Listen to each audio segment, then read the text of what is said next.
네, 교재에 있는 문서 작성 부분부터 살펴보도록 하겠습니다. 네, 교재에 보시면 여러분들 문서의 형태가 나와 있는데요. 문서의 형태는 지금 품위서부터 장표까지 이렇게 다양한 문서가 있다라고 알고 넘어가시면 될 것 같습니다. 다음은 이제 문서의 종류로 넘어갈 텐데요. 문서의 종류에는 이제 목적에 의한 분류로 공문서와 사문서로 분류를 할 수 있습니다. 그래서 이 공문서, 사문서 구분은 시험 문제에 자주 등장하는 부분이기 때문에 여러분들께서 꼭 알아두셔야 되는 부분인데요. 공문서를 먼저 보면요. 공문서는 행정기관 또는 공무원이 그 직무상 작성하고 접수한 문서까지를 공문서라고 합니다. 그래서 여러분들이 주의할 점이 작성한 문서뿐만 아니라 접수한 문서도 공문서이기 때문에 사문서도 이제 공공기관에 접수를 하게 되면 공문서가 될 수 있습니다. 이 점이 시험 문제에 자주 출제되므로 여러분들이 잘 알고 넘어가셔야 되고요. 또 보시면 이제 공문서의 일반적인 문서는 물론이고 그 외에 도면이나 뭐 사진, 디스크 테이프, 필름 등까지도 이렇게 다 포함이 된다고 하는데요. 시험 문제에는 포함되지 않는다라고 나오는 경우도 많으니 이럴 때는 포함되는 것이 맞기 때문에 오답으로 여러분들이 알고 넘어가시면 되겠습니다. 네, 이제 넘기셔서 공문서의 종류에 대해서 알아보겠습니다. 공문서의 종류는 이제 법규문서부터 민원문서까지 있는데요. 하나씩 살펴보면 법규문서는 헌법이나 법률, 규칙, 규정, 내규에 관한 그런 문서를 이제 법규문서라고 보면 됩니다. 그리고 지시문서는 바로 무엇이냐라고 하시면 일정한 사항을 지시하는 문서를 지시문서다라고 알고 계시면 되고요. 공고문서는 이제 일정한 사항을 어떤 사람들에게 알리기 위한 문서가 공고문서다. 이렇게 여러분들이 알고 계시면 됩니다. 또한 이제 비치문서인데요. 비치문서는 여러분들이 제목에서도 알 수 있듯이 소속기관 내부에서 비치를 하면서 이렇게 업무에 활용할 수 있는 그런 문서들을 비치문서라고 아시면 됩니다. 다음은 민원문서인데요. 이제 민원을 어떠한 행위를 요구하는 문서나 그것을 처리하는 문서가 바로 민원문서라고 이렇게 여러분들이 알고 넘어가시면 됩니다. 그래서 이제 그 다음에 사문서를 보면요. 사문서는 공문서와 반대되는 개념으로서 개인이 사적인 목적으로 작성된 문서를 말합니다. 근데 앞서 말씀드렸듯이 이 사문서도 행정기관에 제출을 해서 접수가 된 것은 공문서로 처리가 된다는 것들을 여러분들이 꼭 알아두셔야 되는 포인트입니다.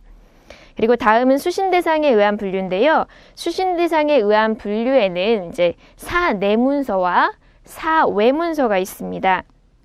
그래서 사내문서 같은 경우는 조직체 내부에서 이루어지는 문서고요. 그리고 사외문서는 여러분들이 아시다시피 이제 외부의 기업이나 다른 조직과 주고받는 문서다. 이렇게 생각을 하시면 됩니다. 그래서 이제 중요 체크박스 안에 보시면요. 장표가 나오는데요. 이제 문서 종류 중에서 반복되는 사무에 이용되는 것이 3가지 양식이 있다라고 나옵니다. 그래서 첫째는 바로 전표인데요. 전표는 무엇이냐면 한 매씩 이렇게 찢어서 유통될 수 있는 문서를 바로 전표라고 합니다. 그래서 이 전표에는 어떤 것들이 있냐면 매출 전표도 있을 수 있고요. 그리고 출고 전표도 있을 수 있고요. 그리고 출고 지시서 같은 것들이 바로 이제 전표라고 볼 수 있습니다. 다음은 장부인데요. 장부에는 어떤 것들이 있냐면 특정한 정보를 계속적으로 기록할 수 있는 문서가 장부잖아요. 그래서 회계장부 있고요. 급여대장, 주주명부 이런 것들이 이제 장부다라고 여러분들이 생각을 하시면 됩니다. 다음은 표인데요. 표는 여러분들이 이미 잘 알고 계시죠. 이렇게 일정한 정보를 정리해서 보기 쉽게 만든 것이 바로 표입니다. 그래서 여러분들이 전표, 장부, 표 이렇게 있다. 이런 것들을 장표라고 한다. 이 점에 대해서만 알고 이제 넘어가시면 될 것 같습니다. 다음에 이제 처리 단계에 의한 분류를 보면요. 처리 단계에 의한 분류에서 제일 중요한 것은 바로 기한 문서인데요. 이 기한 문서 같은 경우는 결제권자의 결제를 받기 위해서 어떠한 기한 서식에 따라서 사무처리 초안을 작성해서 기재를 한 문서를 저희가 바로 기한 문서라고 합니다. 이 기한 문서는 정의를 물어보는 것이 시험 문제에 많이 나오기 때문에 여러분들이 반드시 정의를 알아두셔야 돼요. 한마디로 결제 문서고 어떠한 결제를 받기 위해서 서식을 이렇게 맞춰서 기한하는 그런 문서를 기한 문서 꼭 기억해 두시기 바랍니다. 다음은 문장 부호의 기능과 사용법으로 넘어가겠습니다. 이 부분과 사실 한글 맞춤법은 시험 문제에 사실 잘 나오지는 않습니다. 그런데도 이제 이 부분은 한 번씩 이해하고 넘어간다면 여러분들 회사 생활할 때 좋은 부분이다 라고 생각을 하시는 개념으로 이렇게 판단하고 계시는 게 더 좋을 것 같아요. 그래서 이 부분을 보시면요. 제가 다 다뤄드리진 못하고요. 여러분들이 쭉 읽어보시면 내용이 거의 다 이해가 가실 거고요. 이 시대고시 단기 완성 책이라고 있는데 그 책에 나온 핵심적인 개념 위주로만 설명을 드리겠습니다. 그래서 먼저 문장 부호의 개념을 보시면요. 이제 마침표부터 뭐 이렇게 안 드러낸 표까지 쭉 나와 있는데 이 부분은 이제 각각 이제 넘기셔서 더 상세히 살펴보도록 하겠습니다. 그래서 그러면 넘기시면은 이제 마침표부터 나오는데요. 다 외우려면 이게 매우 어렵습니다. 그래서 이 부분을 공부하는 포인트는 바로 예외가 되는 부분들을 잘 기억을 하시는 거예요. 그리고 사례로 나온 단어나 문장을 눈에 잘 익히셔서 시험 문제에 나왔을 때 이게 오답이구나 라고 딱 이렇게 육감으로 알 수 있는 것이 바로 이 부분에 이제 공부를 할 수 있는 방법이라고 할 수 있습니다. 그래서 마침표를 보시면은 먼저 이제 온점이나 꼬리점에 대해서 나오는데요. 온점이나 꼬리점은 여러분들이 아시다시피 서술이나 명령, 청유를 나타내는 문장에 쓰입니다. 그래서 이건 당연한 얘기겠고요. 다만 언제 안 쓰이냐? 표제나 표어, 즉 제목이 되는 것들에는 당연히 저희가 이렇게 마침표를 찍지 않잖아요. 그렇기 때문에 뭐 보시면 이제 표제로 된 압록강은 흐른다 뒤에 마침표를 찍지 않는다는 점, 그런 점들을 기억해 주시면 되고요. 다음 물음표는 언제 쓰시냐? 그러면 의심이나 물음을 나타낼 때 쓰는 건 당연한 얘기겠죠. 그래서 여러분들이 이렇게 알고 넘어가시면 되고요. 다음은 이제 느낌표인데요. 느낌표는 감탄이나 놀랄 때 여러분들이 쓰시는 거는 다 알고 계시죠? 그래서 이런 기본적인 것들은 다 이제 알고 넘어가시면 되고요. 다음은 쉼표인데요. 쉼표에는 반점과 모점이 있습니다. 그래서 이 반점과 모점은 같은 자격의 어구가 이제 열거될 때 쓰는데요. 예시문을 한번 보시면 근면, 거모, 협동은 우리 결의 미덕이다 이렇게 나와요. 그러면 근면, 거모, 협동이 이제 같은 자격의 어구잖아요. 그럼 그 사이사이에 여러분들께서 반점, 쉼표를 넣어주시면 됩니다. 또 바로 뒤에 말을 꾸미지 않고 그 뒤에 말을 꾸밀 때도 여러분들이 쉼표를 넣어주는 경우가 많은데요.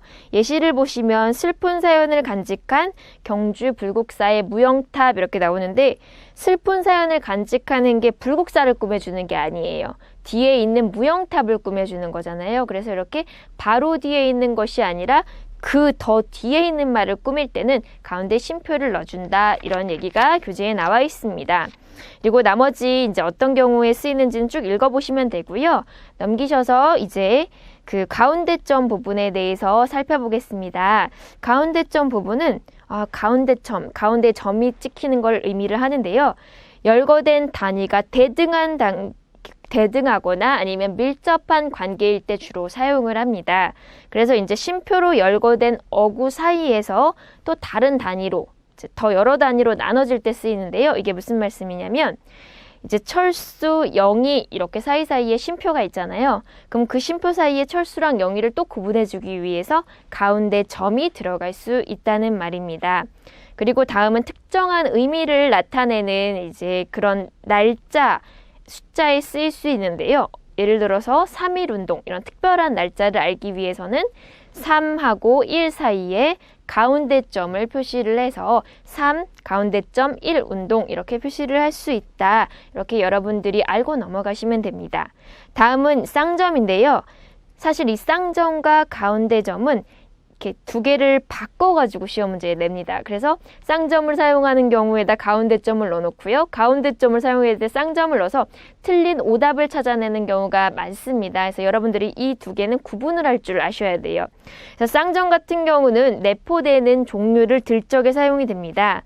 그래서 문장부호 하고 땡땡 쌍점이 나오고요. 문장부호 안에는 마침표, 쉼표, 따옴표, 묶음표 등 이렇게 나옵니다. 라고 나올 때 쌍점을 사용한다는 점과요. 그리고 소표제의 뒤에 간단한 설명이 붙을 때도 이제 저희가 쌍점을 사용하는데요. 예를 들어서 마침표 땡땡, 마침표는 무슨 뜻이냐 설명이 붙을 때 문장의 끝남을 나타낸다 할 때 쌍점이 이용된다는 것을 여러분들이 아시면 됩니다. 그래서 이제 넘어가시고요. 넘어가시면 이제 따옴표나 기타 다음 것들은 여러분들께서 쭉 읽어보시고 이제 숙지하시면 될 것 같습니다. 이제 여러분들 교재의 3 한글 맞춤법 부분으로 넘어가겠습니다. 이 한글 맞춤법 부분부터는 역시나 시험 문제에 자주 출제가 되는 부분은 아니에요. 그러나 이 한글 맞춤법은 일상생활이나 회사생활이나 아니면은 이제 그런 부분에 있어서 맞춤법을 틀리면 기본적으로 비서로서의 센스가 떨어져 보이기 때문에 그런 의미에서 여러분들이 알고 넘어가실 필요가 있습니다. 자, 이 부분도 역시 제가 단기 완성 교재에 나온 부분을 중심으로 여러분들과 함께 살펴보려고 합니다. 그래서 먼저 3장의 소리에 관한 것을 보시면요. 된소리 부분에 대한 설명이 있습니다. 된소리는 한 단어 안에서 뚜렷한 까닭 없이 나는 된소리는 다음 음절의 첫 소리를 이제 된소리로 적는다 이렇게 나와 있어요. 이게 무슨 의미냐 하면 두 모음 사이에서 나는 된소리, 예를 들어서 소쩍새, 이렇게 소쩍할 때 쩍이 된소리로 나잖아요. 그럴 경우는 이제 된소리를 적어준다라는 뜻입니다. 그리고 이제 넘기셔서 나라 마음 받침 뒤에서 나는 된소리라고 나오는데 이런 경우도 역시 된소리로 적어준다고 합니다. 그래서 뭐 산뜻하다, 살짝 이렇게 나라 마음 뒤에 된소리가 나오는 경우도 이제 여러분들이 아시면 되고요. 이제 2절 국외음화 부분으로 넘어가겠습니다. 이제 국외음화 부분에서는 국외음화는 여러분들이 아시듯이 디귿이나 티귿 받침 뒤에 뭐 이나 희가 올 적에 아무리 소리가 지읒이나 치읒으로 나더라도 디귿, 티귿으로 적는다라는 것이 바로 국외음화죠. 그래서 이제 예시를 보시면 이가 마지 이렇게 소리가 나죠. 그리고 같이도 같이 이렇게 소리가 나죠. 그렇다고 같이 이렇게 적는 것이 아니라 저희가 같이 이렇게 적는다. 티귿 받침으로 적는다. 바로 그것을 말하는 것입니다. 그리고 저희 이제 4절 모음 부분으로 넘어가셔가지고요. 모음 부분을 보시면 개, 레, 매, 패, 해 이렇게 여의 이로 나는 것들이 에 소리가 사실상 나더라도 그래도 여의 이로 적는다. 바로 이런 법칙인데요. 이 부분은 예시를 보시면 예를 들어서 사례 부분이잖아요. 그러면 아무리 사례로 어이로 발음이 난다고 하더라도 사례, 여이로 적어야 된다. 이렇게 여러분들이 아시면 되겠습니다. 그리고 이제 다음은 두음 법칙입니다. 그래서 두음 법칙으로 넘어가시면 녀, 뇨, 뉴, 니 같은 말이 단어의 첫머리에 올 적에는 여, 요, 유, 이로 적는다. 이렇게 나와 있는데요. 이거 같은 경우는 여러분들이 이미 잘 알고 계십니다. 일상생활에서. 그래서 여자라고 표시하지 않잖아요. 여자라고 표시하죠. 그리고 연세 이렇게 하지 않잖아요. 연세 이렇게 하죠. 그래서 여러분들이 이미 일상생활 속에서 많이 친숙해져 있는 것이 바로 이러한 두음 법칙입니다. 그런데 다만 다음과 같은 몇 가지 의존 명사에서는 니아나 녀음을 인정한다고 해요. 어떤 것이냐? 년, 몇 년 할 때는 연이 아니라 년 이렇게 적는다. 여러분들이 이제 이거에 대해서 기억을 하시면 되고요. 이제 다음 제11항을 보시면 역시 랴, 려, 리에, 류, 류, 리 같은 단어의 첫머리에 이게 올 때는 역시 두음 법칙에 따라서 야, 여 이렇게 쭉 나열된다라고 나와 있습니다. 그래서 가장 딱 적절한 예시가 량심이라고 보시면 돼요. 량심이지만 제가 양심이라고 적죠. 이렇게 기억하셔서 여러분들이 넘어가시면 될 것 같습니다. 그리고 다음에 이제 넘어가시면 첫머리 외에는 그 대신 본음으로 적는다라는 것이 나와 있는데요. 그래서 예를 들어서 계량, 설량 이런 것들은 첫머리가 아니기 때문에 본음대로 적는다. 여러분들이 이렇게 아시고 넘어가시면 됩니다. 그리고 또한 준말에서 본음으로 나는 것들은 소리가 나는 것 본음 그대로 줄여서 적습니다. 이게 무슨 말이냐면 예를 들어서 국제연합의 줄임말이 국련이잖아요. 이거는 국연이 아니라 국련으로 적는다. 이렇게 여러분들이 아시면 됩니다. 그리고 이제 12항도 보시면요. 한자음 라, 레, 로, 레, 루, 르 같은 경우는 역시 두음 법칙에 따라서 나, 네, 노 이렇게 쭉 나가는데요. 이것도 예시를 보시겠습니다. 그래서 락, 원이 아니라 락, 원이다. 이렇게 아시고 여러분들이 넘어가시면 됩니다. 그러나 단어의 첫머리 역시 이것도 이외에 올 경우는 쾌락, 극락 이렇게 락 그대로 살려서 적을 수 있다는 점을 여러분들이 알고 넘어가시면 됩니다. 다음은 이제 겹쳐서 나는 소리인데요. 겹쳐서 나는 소리 같은 경우는 단어 안에서 같은 음절이나 비슷한 음절이 겹쳐서 나는 경우는 같은 글자를 그대로 적습니다. 그래서 딱, 딱 이렇게 발음이 나더라도 딱, 딱 이렇게 저희가 적죠. 이런 것들을 알고 계시면 되고요. 다음 이제 4장 형태에 관한 것으로 넘어가겠습니다. 이 부분은 이제 눈에 익은 예시들이 많기 때문에 여러분들이 예시를 지속적으로 읽어보는 것들이 좋은데요. 쭉 넘기시면은 출제가 많이 되는 부분 위주로 설명을 드리겠습니다. 그러시면 이제 제 28항 한번 보시겠어요?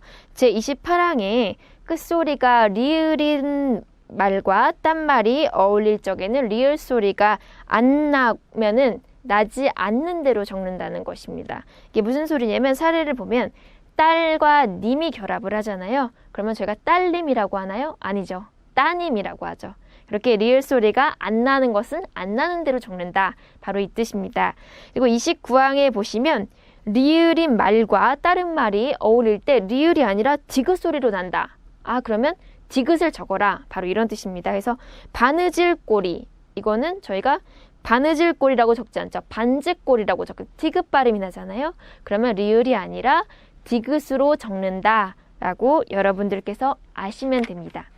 그리고 이제 넘어가시면 사이시옷의 사용법에 대해서 나오는데요. 이 사이시옷 부분에서는 합성어가 될 때 사이시옷이 들어가는 경우에 대해서 책에 예시가 나와 있습니다. 자, 교재를 쭉 보시고 어떤 경우에 합성어가 될 때 사이시옷이 들어가는지 이제 살펴보시면 될 것 같고요. 이제 다음은 31항에 두 말이 어울릴 적에 비읍이나 히읗 소리가 나는 경우에는 소리가 나는 대로 적는다라고 나와 있는데 이게 무슨 말이냐면 뱃살이 이게 합쳐지면은 뎁살이 이렇게 적을 때 비읍이 덧나는데 덧나면 덧나는 대로 그대로 적는다 이렇게 보시면 될 것 같습니다. 그리고 저희가 벼와 씨가 결합할 때도 벽씨라고 적죠.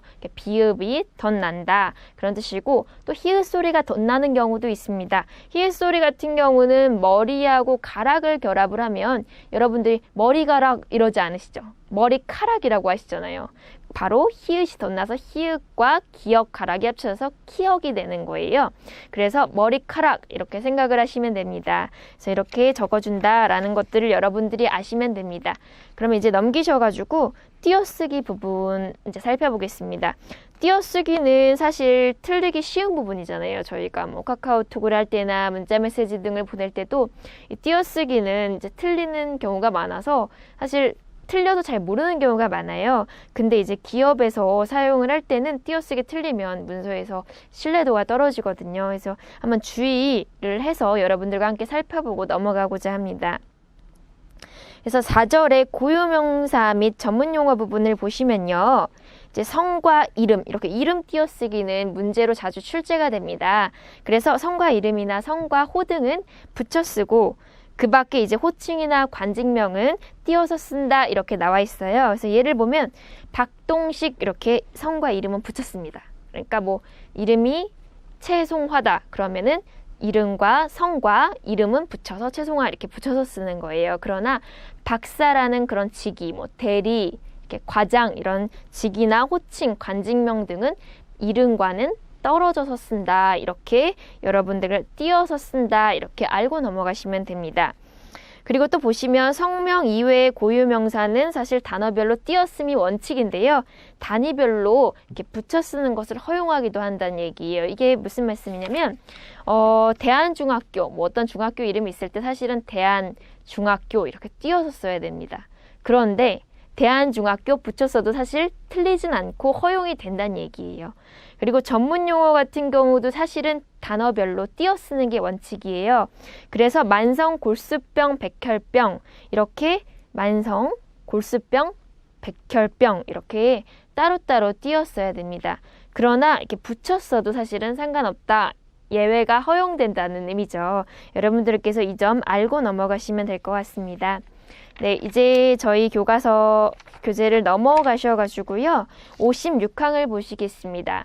이제 56항에 뭐뭐더라, 뭐뭐던, 뭐뭐든지에 대해서 나오는데요. 잘 구분을 하셔야 됩니다. 사실 뭐뭐더라, 뭐뭐 하든지 아니면 뭐뭐 하던이나 아니면 이런 것들이 많이 헷갈리잖아요. 이렇게 기억하시면 돼요. 지난 일을 나타내는 어미는 뭐뭐더라나 던을 씁니다. 이제 과거나 패스트, 과거 지나간 것들이죠.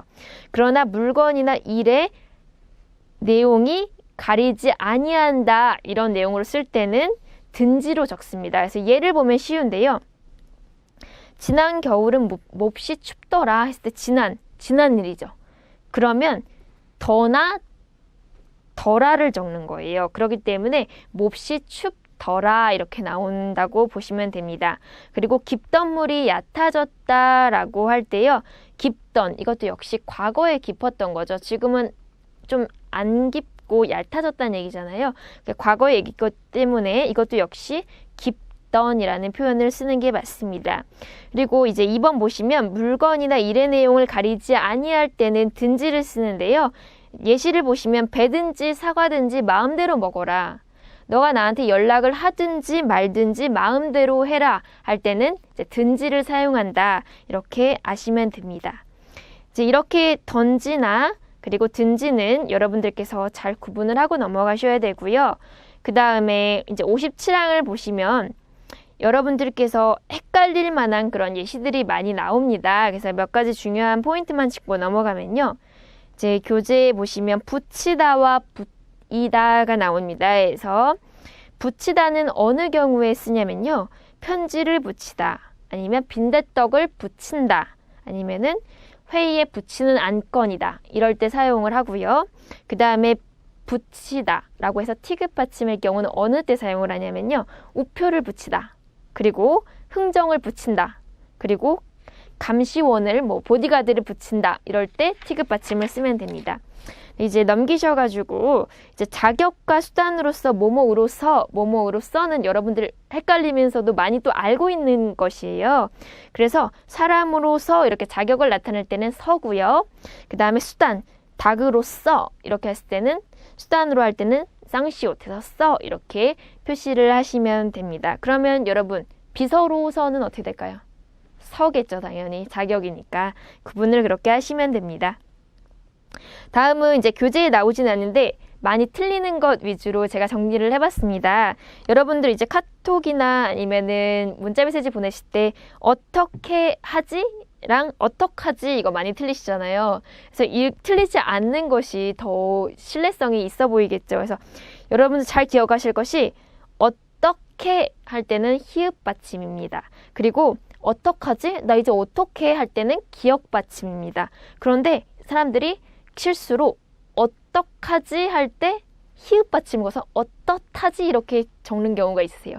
그런 경우는 틀렸습니다. 분명히 기억해 두셔야 합니다. 어떡하지 할 때는 기역 받침입니다. 그리고 나타와 나타도 여러분들이 많이 헷갈리시는데요. 히읗 받침과 시읒 받침입니다. 이 차이는 무엇이냐면 나타라는 것은 출산이나 어떠한 결과를 가져오다라고 할 때 여러분들이 나타, 히읗 받침을 사용을 하세요.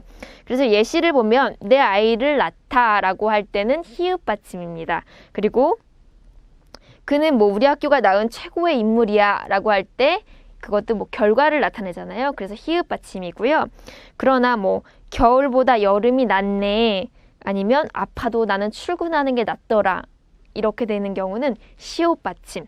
이렇게 여러분들이 반드시 기억을 하고 넘어가셔야 되겠습니다. 예, 여태까지 이제 지금까지 여러분들과 함께 띄어쓰기 부분까지 살펴보았고요. 그리고 띄어쓰기뿐만 아니라 이제 각각의 맞춤법 등을 설명해 드렸으니까 여러분들이 나머지 부분은 읽으시고 잘 숙지하시면 되겠습니다. 다음은 이제 여러분들 교재의 문서 수발신 대장 부분으로 이제 넘어가도록 하겠습니다. 이 문서 수발신 대장 부분은 다시 한번 말씀드리지만 매우 중요한 부분입니다. 그래서 여러분들이 이 부분은 시험 문제에 단골로 출제되는 부분이니까 이제 한 글자도 빠짐없이 잘 숙지를 해주시는 것이 좋겠습니다. 그래서 이제 먼저 문서 수발신 대장이 나오는데요. 교재에 보시면 표 형태로 이제 수발신 대장의 한 예가 나옵니다. 이렇게 수발신 대장이 작성이 되는데요. 어떤 내용들을 작성을 하느냐? 회사에서 발신한 문서나 외부기관으로부터 수신한 문서가 바로 이런 대상의 기록이 됩니다.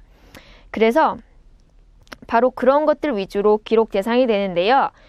수신처와 발신처를 명확하게 정확하게 기재를 해야지 차후에 문제가 생기지 않는다는 점을 여러분들이 분명히 기억해 둬야 될 것입니다. 그래서 이제 다음으로 넘어가시면요. 이제 이 양식을 살펴보셨고요. 이런 문서의 수발신 대장 양식 안에는 어떤 내용들이 들어가냐 살펴보겠습니다. 먼저 이제 접수일이 들어가야 되는데 접수일에는 문서를 발신하거나 수신한 날짜를 기록을 합니다. 그리고 수발신 구분을 해줘야 되는데요. 이 문서가 수신된 문서인지 아니면 발신된 문서인지 이제 구분을 해야 되잖아요. 그래서 여러분들이 그 표시를 해주셔야 되고요. 그 다음에 이 문서의 일자는 무슨 일자를 나오냐? 이 일자가 중요합니다. 그래서 처음 기한된 날짜를 적습니다. 그래서 뭐 발신 날짜나 수신 날짜를 적는다 이렇게 시험 문제 나오면 오답이죠. 바로 기한한 날짜를 기입을 하는 겁니다. 그리고 다음으로는 분류 기호나 문서 번호도 이제 적어주셔야 되고요. 당연히 문서의 제목 들어가겠죠. 그리고 첨부물이 있을 경우는 종류나 부수도 역시 나와야 되고요. 그 다음에 처리 담당자와 인수자 등도 이제 기록을 해주셔야지 나중에 차후에 문제가 생겼을 때 연락할 수 있는 컨택 포인터를 저희가 알 수 있겠죠. 이렇게 아시면 되고요. 이제 다음에 문서 수발신 처리 방법으로 넘어가도록 하겠습니다. 문서 수발신 처리 방법은 수발신을 어떻게 하는지 처리 방법을 상세하게 하나하나 다 알아두셔야 돼요. 그래서 시험 문제는 이렇게 나옵니다. 문서 수발신 하는 다음에 처리 방법 중에서 틀린 것은 해서 이 수발신 처리 방법에서 비서가 취한 행동이 옳지 못한 것을 골라낼 줄 알아야 돼요. 그럼 저희가 옳은 내용이 무엇인지 알고 있어야 되겠죠. 그래서 여러분들이 그 내용을 알고 계셔야 되기 때문에 저와 함께 같이 살펴보시겠습니다. 그래서 문서 수발신에서 중요한 것은 외부에서 도착하는 모든 문서는 총무부서 같은 부서에서 일원적인 창구로 접수를 하는 게 중요합니다. 여러 명이 접수를 하게 되면요. 반복되는 것도 있고요. 그리고 접수가 누락되는 경우도 발생되기 때문에 가장 좋은 것이 일원적인 창구. 여기서 시험 문제에 뭐 다양한 여러 담당자들이 있는 것이 좋다라고 하면 오답이겠죠. 일원적인 창구 반드시 기억해 두시고요. 그리고 그러면 이제 수신된 우편물을 어떻게 처리를 하느냐 이게 매우 중요한데요. 수신된 우편물이 있다. 그럼 먼저 문서 접수 기록 대장에 기록을 해야 되겠죠. 그래서 이제 등기 번호를 기재를 하고 그 다음에 해당 부서나 개인들에게 배부를 한다. 이렇게 여러분들이 알고 계시면 됩니다. 특히 그 중에서 봉투에 주무부서가 표시가 안 돼 있는 경우가 있을 수 있어요.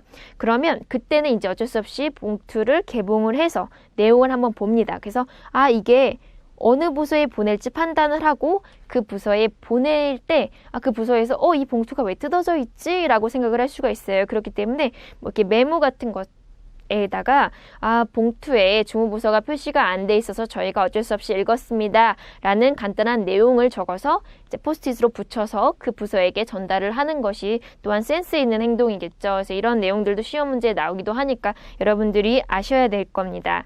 다음은 비서에게 도착한 우편물은 그럼 어떻게 처리를 하느냐 이것이 비서에게 중요하겠죠. 그러면 상사가 먼저 개봉을 허락하지 않는 상사가 있어요. 비밀이 많은 상사죠. 그런 경우는 그냥 분류만 해서 드립니다. 상사가 원하시는 대로 이제 중요한 것과 아닌 것을 분류해서 드리기만 하면 되고요. 상사는 자신이 너무 바쁘기 때문에 개봉을 허락을 많이 합니다. 그러면 어떻게 처리를 하느냐? 그러면 우편물을 개봉을 해서 그것도 역시 개봉을 한 뒤에 내용을 중요도에 따라서 분류를 합니다. 그리고 광고나 이제 일상적인 답신이 요구되는 경우 같은 경우는 상사가 일일이 처리할 수 없잖아요. 그러면 비서가 대신 응답할 수 있는 것들은 대신 회신을 하는 등의 처리를 하셔야 됩니다. 그리고 중요한 우편물은 상사에게 얼른 전달이 돼서 빨리 처리가 될 수 있도록 하는 것이 바로 중요한 비서의 이제 우편물 처리 방법이라고 하겠습니다. 다음은 이제 수신 문서 처리로 넘어갈 텐데요.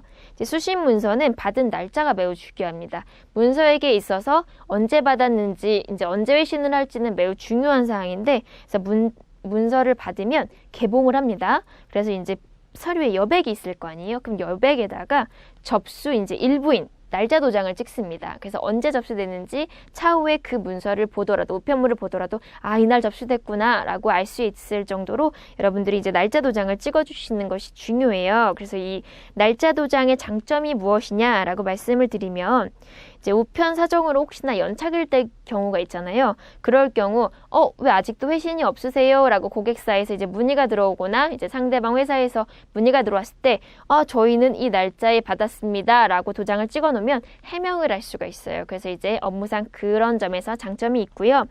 또한 이제 날짜를 기록해 놓지 않으면 차후에 이제 법적으로 이렇게 대응을 할 거나 아니면은 뭐 반송이 돼서 돌아왔을 때도 이제 저희가 얘기할 거리가 없습니다. 그래서 증거 자료를 위해서 반드시 도장을 이렇게 찍어두는 것이 좋습니다. 라고 이제 저희 중요 체크박스 안에 나와 있습니다.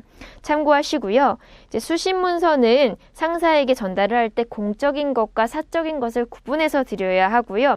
긴급한 것, 중요한 것, 그리고 개봉하지 않는 서신들을 올려드릴 수 있고, 이제 시험 문제 또 이렇게 나옵니다. 광고 등은 모두 다 버리도록 한다. 아니에요. 광고라고 하더라도 상사가 필요한 광고가 있을 수 있어요. 그리고 보시기 위한 브로셔가 있었을 수도 있어요. 그렇기 때문에 필요한 것들은 다 드리고 나머지 것들을 저희가 적절하게 판단을 해서 폐기할 수 있어야 합니다. 이제 중요 체크박스 안에 있는 내용이 매우 중요한 내용이에요. 이 부분은 별표 쳐두시고요. 그래서 상사나 개인에게 보내온 편지나 친전 편지라는 게 나오는데요. 친전 편지라는 게 무엇이냐면 바로 이 우편물을 줬을 때 비서가 개봉을 하지 말고 다른 사람이 개봉하지 말고 그 당사자가 개봉을 꼭 해라, 이런 표시가 친전 표시예요. 그렇기 때문에 이런 개인적인 편지나 친전 편지는 개봉을 하면 안 됩니다. 그래서 그대로 상사에게 전달을 해드려야 되고요. 그리고 또한 증권회사나 뭐 은행 등에서 온 편지나 이런 문서들은 개인적인 정보나 이런 것들이 금융정보 등이 있을 수 있잖아요. 그렇기 때문에 이것도 상사에 개봉할 수 있는 지시, 권한 지침을 받아서 그것에 따라서 하는 것이 중요합니다. 네, 그럼 이제 넘기셔가지고 또 다른 내용들을 살펴보면요. 청구서나 견적서, 송장 등이 있는데 그 안에 숫자나 금액이 기입되어 있는 경우가 많아요. 그런 경우는 비서가 미리 계산에 착오가 없는지 숫자를 미리 확인하는 것이 중요합니다. 상사는 이 계산을 일일이 볼 정도로 시간이 넉넉하지 않기 때문에 미리 체크를 해서 올려드리는 것이 중요하고요. 또한 동봉물에 표시가 있는 경우에 봉투 속에 있는 것과 이제 동봉 표시가 있는데 봉투 속을 막상 열어보니까 없다. 이런 경우는 첨부가 잘 되어 있는지 비서가 미리 확인을 해야 됩니다. 그래서 봉투에는 동봉물이 있는데 실제로 열어보니 없다. 이런 경우는 비서가 다시 이제 그 포인트에, 컨택 포인트에 연락을 해서 없다고 알려드리고 다시 받아서 상사에게 전달을 해드릴 수 있어야 됩니다. 다음으로 보시면 발송한 편지에 답장이 수신되었을 경우는 발신했던 편지의 사본을 찾아서 상사에게 함께 전달을 드리는 것이 중요한데요. 그 이유는 발송한 편지에 답장만 왔을 때 상사가 보고 이게 우리가 어떤 내용을 보냈기 때문에 이런 답장이 온 거지 궁금하실 수가 있어요. 그럼 그때 또 다시 한번 지난번 저희가 보냈던 내용을 전달해 줄래요? 하면은 번거롭게 2번을 일해야 되기 때문에 처음부터 답장 온 편지를 저희가 전달 드릴 때는 저희가 보냈던 내용도 같이 첨부 클립 등으로 끼워서 상사에게 전달을 해드리는 센스가 필요합니다. 그리고 이제 봉투 관한 얘기가 나오는데요. 이 우편물 봉투는 대개 하루 정도 보관을 하고 그 뒤에 폐기를 하는 것이 많습니다. 사실 뒤에 가서 더 설명드릴 텐데요. 폐기를 하지 않고 계속적으로 보관해야 되는 몇몇의 경우가 있습니다. 그 경우도 이제 여러분들께 알려드리겠습니다. 다음은 이제 발신문서 처리로 넘어갈 텐데요. 발신문서 처리 같은 경우는 조직 내부랑 외부랑 이렇게 되어 있는데 조직 내부적으로는 비밀을 요하는 문서 같은 경우는 전달을 이제 부서 내에서 부서로 이동을 할 때도 반드시 봉투에 넣어서 전달을 하는 것이 중요합니다. 그 사이에 문서를 들고 가다가 다른 사람들이 볼 수도 있기 때문에 보안을 위해서 봉투에 넣어서 전달을 해라 라고 얘기를 하고 있고요. 그 다음에 중요 문서를 전달할 때는 그 수령한 사람의 사인 서명을 받는 것이 좋습니다. 그리고 조직 외부로 보낼 때는요. 발신할 때는 반드시 발신부를 만들어서 대장을 기록을 해놓는 것이 중요한 것을 여러분들이 이미 많이 알고 계실 거고요. 그 다음에 이제 우편물 봉투에 특별 우편물 표기를 하는 것이 중요합니다. 그래서 친전, 꼭 수신한 사람이 읽어야 된다. 뭐 그런 표시고요. 빠르는 편, 그리고 등기 이런 것들도 알고 계시죠? 그런 표시 등을 반드시 해야 된다. 이렇게 나와 있습니다. 다음은 이제 문서의 접수 및 처리 부분에 대해서 말씀드리겠습니다. 이제 문서의 접수는 어떻게 하느냐 보시면 이제 접수된 문서는 접수 대장에 기록을 해야 된다. 그리고 문서 처리인 날인을 한 후에 송부를 해야 된다. 이 점은 여러분들이 이제 이미 다 알고 계시죠. 그리고 시험 문제에 나오는 부분인데요. 대문서를 접수할 때는 지체 없이 인계를 해야 됩니다. 그러나 휴일에 문서를 접수할 경우만 어쩔 수 없이 그 다음 날 출근 시각 이후에 직후에 직접 접수를 하는 건데요. 근데 문제는 뭐 대문서를 접수할 때 다음 날에 하면 된다 라고 나오면 바로 오답이겠죠. 즉시 지체 없이 인계하는 것이 중요합니다. 그래서 여러분들이 꼭 그 부분에 대해서는 알고 계시고요. 다음은 문서의 반송인데요. 접수한 문서를 이제 봉투를 뜯어서 딱 보니까 형식상 결함이 있거나 내용이 이제 소관 업무 우리랑 해당이 없는 거예요. 다른 내용이네? 라고 생각을 하는 경우는 의견서를 첨부해서 이거는 저희 내용과 관계가 없습니다. 다시 반송을 해야 되겠죠. 이런 경우는 빨리 즉시 반송을 해야 된다라고 이제 교재에 나와 있습니다. 다음은 이제 문서 보관 및 보존, 폐기에 대해서 알아볼 텐데요. 문서를 계속적으로 보관을 할 수는 없죠. 그러다 보면은 사무실에 다 종이로 가득 차겠죠. 그러면 종이들을 빨리빨리 없애고 이제 효율적인 사무 환경을 만들기 위해선 이 정리 부분이 중요한데요. 문서는 그러면 완성된 것, 완결, 그리고 미결, 미완성된 것을 늘 구분을 해서 정리를 해야 됩니다. 그래서 미결된 문서는 남겨두지만 완결된 문서는 계속적으로 이제 정리를 해나가는 것이 매우 중요한데요. 이제 이 정리를 해나가기 위해서 이제 먼저 문서의 편철을 해야 됩니다. 그래서 최근 문서가 위에 오도록 완결 일자 순으로 편철을 하는 것이 중요하고요. 그리고 이제 넘기시면은 이런 편철을 해서 보관하는 것 이외에 문서는 또 어떻게 보관을 하느냐, 부서별로 집중적으로 보관 관리를 해야 됩니다. 그리고 일정 보관 기간이 끝난 문서는 이제 자체 폐기를 해야 되는데요. 여기서 이제 또 보관 문서를 잘 선별을 해서 몇 개의 문서들은 또 이제 폐기를 해야 되겠다 하는 것들은 자체 폐기로 넘어간다고 보시면 됩니다. 그래서 이제 바로 문서의 이관 부분이 또 나오는데요. 문서 이관이 뭐냐면 보관을 하고 있다가 문서 활용도가 떨어지는 건 이제 보존으로 넘어가는 거예요. 그게 바로 문서의 이관인데 매년 정기적으로 실시를 하는데 이 부분은 보존 연한 부분이 이제 좀 중요하다고 볼 수 있습니다. 그래서 보존 연한은 여러분들 지금 교재에 쭉 표로 나와 있는데요. 영구적인 문서 지금 보존해야 되는 것들이 있고요. 그 다음 5년, 3년, 1년 이렇게 기타로 나눠집니다. 그래서 이렇게 쭉 보존 연한들이 나뉘는데 시험 문제에는 영구적인 문서에 다른 문서를 끼워서 문제가 나오거든요. 그렇기 때문에 영구적인 것들을 외워두시고요. 영구적인 것이 아닌 문서와 이제 구분하는 것들을 잘 문제풀이 할 때 적용하실 수 있으면 됩니다. 그래서 영구적인 게 무엇인지 한번 살펴보면요. 정관, 이렇게 등기에 관련된 문서, 아니면 결산보고서, 이런 것들이 있고요. 그 다음에 쭉 여러분들이 보시고 외우시면 되고요. 5년 이렇게 보관을 해야 되는 거는, 영구적인 것보다는 덜 중요하지만, 다시 이제 복원을 하려면 어려운 문서들은 한 5년 이렇게 보존을 하는 경우가 많습니다. 그래서 5년씩 보존을 해야 되는 문서는 예산이나 회계에 관한 장표류나 문서 같은 것들이 있을 수 있고요. 급여에 관한 문서, 임대차 계약서 이런 것들이 있다. 이렇게 여러분들이 보시면 됩니다. 이제 문서 보존 기간도 끝나면 바로 이제 선별을 해서 폐기를 할 수 있어야 돼요. 이 문서의 폐기에서는 보통 대부분 소각 처분하는 것이 원칙이고요. 그 다음에 중요하지 않은 문서는 세절을 해도 된다. 이렇게 나와 있습니다. 그리고 폐기를 한 다음에는 문서 보조대장에 적색 글씨, 붉은색 글씨로 폐기 일자를 여러분들이 반드시 기재를 해 두셔야 됩니다. 네, 보시면 이제 다음에 문서의 이해 부분인데요. 이 부분은 중요한 부분은 아니에요. 그렇기 때문에 문서가 무엇이고 기능은 이런 것들이 있다 정도만 알고 넘어가시면 되겠습니다. 그래서 이제 페이지 넘기셔가지고 여러분들이 문서의 기능 부분을 보시면요. 이제 문서 기능은 어떤 기능이 있냐, 문서는 상대에게 전달할 수 있어야 된다. 그러면서 동시에 문서라는 거는 증거 자료로 활용될 수 있어야 된다.